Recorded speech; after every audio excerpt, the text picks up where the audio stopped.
Hi everyone, আবার আজকের একটা নতুন ভিডিও নিয়ে চলে এসেছি। তো আজকের টপিক যে জিএসডির লেজ যদি গোল আকৃতির হয়, এই যে আমারটা দেখুন এরকম হলেই নাকি এটা ক্রস বিট।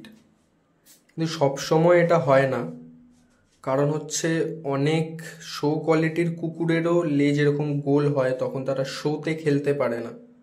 আসলে আমার যখন কুকুরটা কিনেছিলাম, ওর যখন 5-6 মাস বয়স এরকম লেজ গোল হওয়া শুরু হয়েছিল, তখন বুঝতে পারিনি যে এটা কি। তখন আমি ডাক্তারকে জিজ্ঞেস করেছিলাম যে আমারটা কি মিক্স ব্রিড।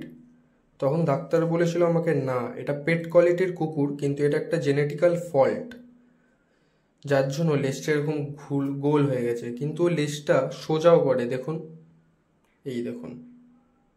কিন্তু অন্য যার জিএসটি যেমনি অ্যালার্ট হওয়ার সময় লেজটা গোল হয়ে যায়, এর বেশিরভাগ টাইমই লেজটা গোল হয়ে থাকে। তা বলে এই নয় যে জিএসটিটা ক্রস ব্রিড, কিন্তু হ্যাঁ, জিএসটির লেজ গোল হয় বেশিরভাগ ক্রস ব্রিডেই।